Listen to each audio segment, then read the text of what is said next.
Et yo tout le monde, c'est Spotify et aujourd'hui on se retrouve pour une toute nouvelle vidéo en intérieur. Donc c'est parti pour une vidéo sur les points positifs du quad Masai A50XL. Ça fait 3 ans qu'on a le quad et nous avant de l'acheter on cherchait des vidéos un peu pour nous renseigner sur le quad et on n'en trouvait pas malheureusement ou alors elles étaient mal expliquées. Donc on espère que celle-là sera bien expliquée, qu'elle vous servira à comparer deux quads et à choisir entre deux quads. Après je tenais à préciser que ce qu'on va dire dans cette vidéo c'est par rapport à notre ressenti personnel.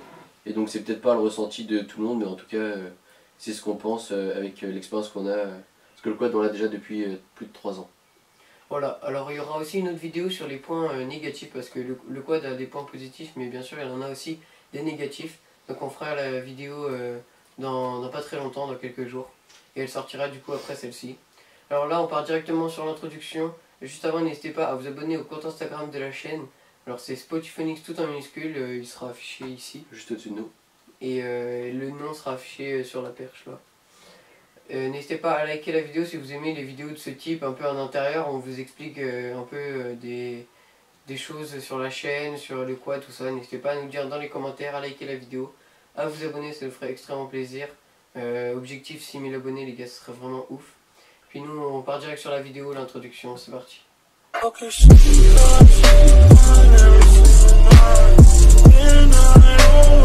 Donc on part directement avec le premier point positif. Donc déjà il permet d'être entre guillemets autonome à partir de 14 ans.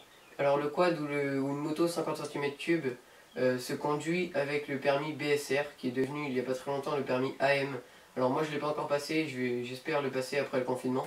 Mais Raphaël l'a passé et donc il va vous expliquer un peu comment ça marche. Donc en gros c'est une formation qui tient sur une demi-journée en 2 étapes. Donc il y a une première étape sur plateau où le but c'est d'apprendre à piloter le scooter. Une deuxième étape sur route, donc en circulation en conditions réelles. Après je sais qu'il y a plusieurs auto-écoles qui en plus de ces 2 étapes font passer un petit QCM un peu style code pour vérifier les connaissances du coup des élèves. Mais nous personnellement on l'a pas passé. Voilà, le prix du permis AM c'est entre 150 et 250 euros. Ça dépend des auto-écoles. Voilà, nous c'était plus vers 150, 175. 175 ouais. Du coup voilà. Deuxième point positif du quad, c'est qu'il est monté sur un châssis 125. Donc ça le rend pas du tout ridicule comme des petits quads 50. Parce que là vraiment, on dirait vraiment un 125 même s'il a un moteur 49.9. Et ça le rend beaucoup plus imposant contrairement au Madix 50, je sais pas si vous connaissez, mais c'est un quad qui lui est homologué une place, contrairement au Masai qui est homologué 2 places. Donc c'est un des seuls quad 50 homologués 2 places d'ailleurs. Voilà, du coup comme on disait c'est un châssis 125, ça permet qu'il soit vraiment grand et que ça paraisse pas petit, bébé, tout ça, ça fait vraiment gros quad. On vous mettra une photo du quad sur le dos de l'écran de mon PC. Juste ici. Troisième point positif du quad, c'est qu'il est 2 temps. 2 temps en gros c'est qu'il aura plus de patates au démarrage par rapport aux 4 temps.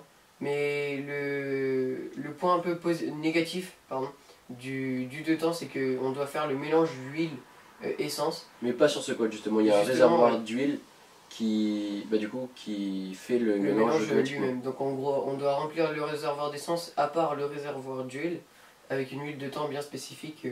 D'ailleurs il y aura peut-être une image qui s'affichera ici, c'est une Nippon. Bref, c'est pas un après vous mettez l'huile que vous voulez, hein, mais nous on utilise celle-ci en tout cas.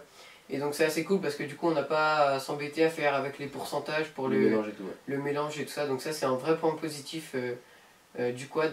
Il est 2 temps et il possède un réservoir d'huile. Pour le 4e point positif de ce quad, il est doté d'un démarrage électrique et d'un démarrage avec kick. Donc ça, le kick c'est vraiment bien.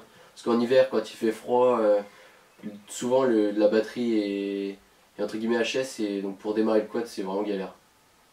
Voilà. Il a aussi des pneus à l'avant de 8 pouces et à l'arrière de 10 pouces.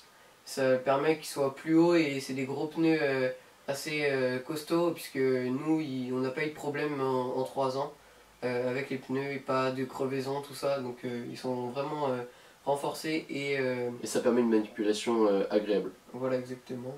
Ensuite pour le 5e et dernier point positif de quad, il est doté d'un amortisseur réglable à l'arrière, donc qui permet d'ajuster le quad en fonction de la morphologie et du poids du pilote.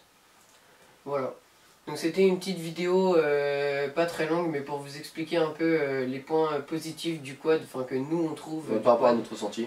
Si vous avez d'autres points positifs pour ceux qui ont le même quad, dites-le nous dans les commentaires. On sera ravis d'aller voir et puis de vous répondre. Si vous avez des questions, pareil dans les commentaires.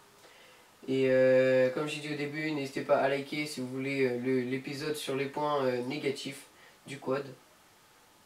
Et puis nous, on a kiffé faire cette vidéo. Nous, on a kiffé voilà, faire cette vidéo. Vous expliquer un peu les points positifs du quad parce que nous vraiment on cherchait des vidéos comme celle-ci. Voilà. Si ça peut vous aider à choisir ce quad ou ne pas le choisir, à vous ouvrir les yeux un peu sur ce quad, c'est plutôt cool. J'espère que la vidéo vous aura plu, n'hésitez pas à liker, à vous abonner au compte Insta et au compte YouTube. Et puis on se met la petite intro pour finir, et puis c'est parti. Ciao. Okay.